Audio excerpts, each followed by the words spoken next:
Días extraños con Santiago Camacho.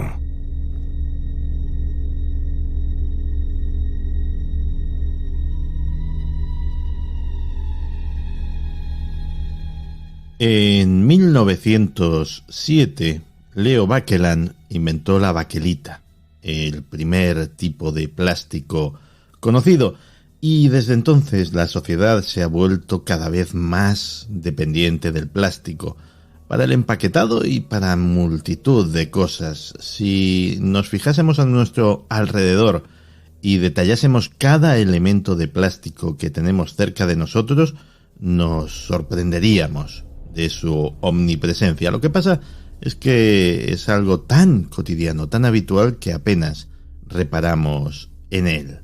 En unas sustancias que no se descomponen, que básicamente ese es uno de sus atractivos, que son bastante inalterables, pero claro, todo ese plástico tiene que ser vertido en alguna parte cuando ya no se utiliza, y cerca de 8 millones de toneladas de él terminan en el océano cada año a través de arroyos, ríos y otras vías fluviales. El resultado el que ya conocéis porque se ha dicho 1001 veces: nuestro planeta se está ahogando en plástico.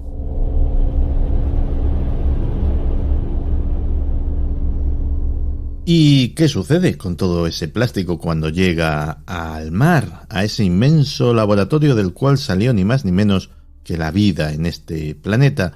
Pues que el agua de mar, la exposición a la acción de las olas, la radiación ultravioleta, todos esos factores se van combinando para descomponer el plástico en trozos cada vez más pequeños. Y estos trozos pequeños, conocidos como microplásticos, son tan pequeños que llegan a ser del tamaño de la cabeza de un alfiler o incluso menores, terminan siendo ingeridos por los peces, que a su vez son consumidos por los seres humanos. Y es ahí donde empieza la verdadera invasión del plástico, la invasión del plástico invisible como las bacterias, como los virus. Está ahí, pero no somos capaces de percibirlo. Se han encontrado microplásticos en el lecho marino, en el suelo de las granjas e incluso en el aire que respiramos. La sal con la que te aderezas las patatas fritas lleva microplásticos. El agua embotellada lleva microplásticos. Y esos mejillones y esas gambas tan ricos que te tomas en el bar llevan microplásticos. Así que investigadores de la Facultad de Medicina de la Universidad de Viena se propusieron determinar lo que parecía inevitable: si las personas estamos ingiriendo inadvertidamente grandes cantidades de microplásticos. Y la mejor forma de ello era analizar las heces de un montón de seres humanos. Y se encontraron que no en un gran número, no en la mayoría de las muestras, sino en todas, en absolutamente todas las muestras analizadas, había microplásticos.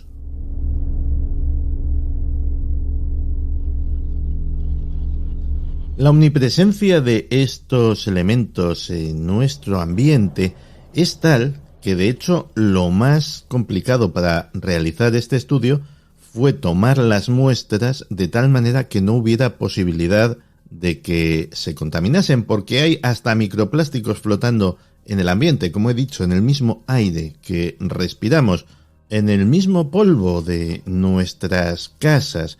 Entonces, claro, era necesario crear un modo de que esas muestras no resultasen contaminadas y tomarlas de una forma completamente estéril, para que, como sucede con las muestras forenses, pues la fiabilidad del dato fuera máxima. Se recolectaron muestras en Europa y en Asia, no solamente en un país. Y lo cierto es que los resultados excedieron las expectativas de los propios investigadores, que esperaban evidentemente encontrar alguna muestra positiva, puede que la mayoría, pero no todas y cada una de ellas. lo cual demostraba hasta qué punto ha llegado esta invasión silenciosa. De los 10 plásticos más comunes se encontraron 9 en cada una de esas muestras, incluyendo el polipropileno, que se usa en los tapones de las botellas, el poliestireno, que se usa, por ejemplo, en las bandejas de comida de los supermercados, el polietileno, con el que se fabrican las botellas, e incluso encontraron otros plásticos que no son tan comunes.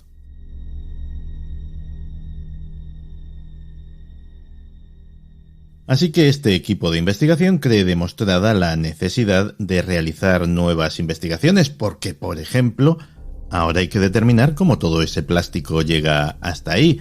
¿Es nuestra alimentación, los animales marinos que comemos? ¿Viene directamente de esos envases que envuelven nuestra comida y nuestra bebida? ¿Ingerimos microplásticos más pequeños, partículas más pequeñas que las que se intentaba detectar en este trabajo de investigación? Porque esa última pregunta es especialmente importante. Esas partículas diminutas son particularmente peligrosas, ya que pueden penetrar en el revestimiento del intestino y entrar en el sistema circulatorio del cuerpo y en otros órganos.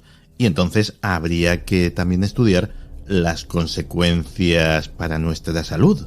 Porque mirándolo desde un punto de vista optimista, la conclusión principal del estudio es que los seres humanos estamos excretando los plásticos que consumimos inadvertidamente, o al menos una parte de ellos, pero ahora queda determinar, ya comprobado, que los consumimos de forma absolutamente unánime, pues si alguno de ellos se queda retenido en el cuerpo, se acumula en algún sitio, y cuáles podrían ser las implicaciones para la salud de este proceso.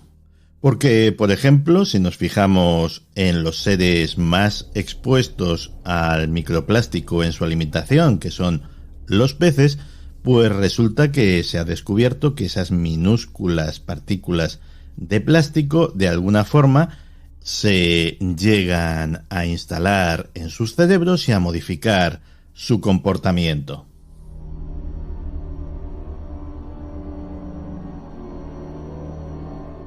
En fin, que si, como se suele decir, somos lo que comemos, esta y otras noticias nos llevan a pensar que debemos de estar vivos de milagro y que mucho está avanzando nuestra medicina para que las tasas de esperanza de vida sigan subiendo y no menguando.